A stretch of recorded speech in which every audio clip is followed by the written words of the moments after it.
your mind to recognize your own pride. And I'm being real with you about this. If you don't, you're going to be setting yourself up for some massive failures, not only with your friendships, with your loved ones, but you'll be setting yourself up for an eternity of pain, because you're not able to see yourself for yourself. You have no self-awareness. And that's really, really terrible. I don't go through people's feeds and try to hate on them and stuff like that, because it's just not right, and try to start arguments with folks. And so if some of you guys do that, that's completely your prerogative. It is what it is. But what I always do is I just look and I just kind of go, okay, now is this person right? Is what they're saying correct? Am I thinking right? Am I thinking correctly? Am I wrong? Am I wrong about what I'm thinking? And I'll go onto like the FBI website. I'll go onto the CDC. I'll look up Bureau of freaking, the prisons. I'll go onto these things because I just want to know, is what I'm believing and thinking correct? Because this helps me to form my opinions. Because believe me, when there's people out there who just go off of feelings, but they tell you that they're going off the science, they're going off the science of their feelings, not the science of like mathematics and statistics. They're not. They're just, basically stating their feelings as facts. And I don't want to do that. And what I'm finding is, excuse me, there are more folks who are just doing their own research. And you think, and this is what's crazy. If you're doing your own research, you're not abiding by the mainstream. And when you're not abiding by the mainstream, you're wrong, okay? Because you've not bought into the mainstream's ideas. But what you're actually doing is you're doing and becoming your own researcher, because you see the issues within the media and with all the information that we're being fed. And so as you do your own research and ask your own questions, what you're doing is you're saying, I'm humble enough to see I'm wrong. Now the other side, this is why it's so important to understand how the we versus them thing happened. What they're not willing to do is they're not willing to say, are they correct? Maybe this one point of what they're speaking about is correct. Maybe they are. Maybe their ideas are actually right in line. Maybe the stuff that they're saying is true. They're not willing to do that. All they're willing to say is that you're wrong, that you are an idiot. You're stupid. You don't know what you're talking about, and you're actually not a good person with this or that. They'll say those things about you, but they'll do so off of their feelings. You don't want to be that person. Because if you do become that person, what you do is you make it possible to do things to these other people that's not right in itself. I don't want to be put in a situation where I have to protect my family or my friends because someone loses their mind and decides that my life isn't worth their life. When they're like, this because of such and such lives matter, whatever. And I'm a wrong person because I believe that all lives matter. Well, all of a sudden, they get licensed now to hurt me or my family or to destroy my property, something like that. That's not right. It's not. But if somebody takes license like that against you, what ends up happening is they've dehumanized you. And I've said this from the freaking beginning for almost a year.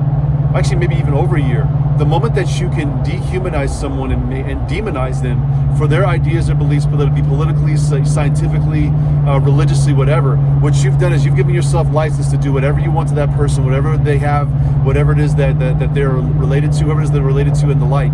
You dehumanize them, and you've made it possible to become that a very evil and capable person in your own right.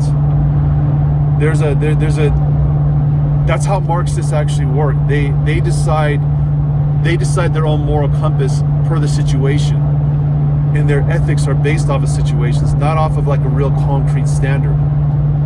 And you don't want to be that person. You don't want to be the individual that does that to other people because it's not right to do so.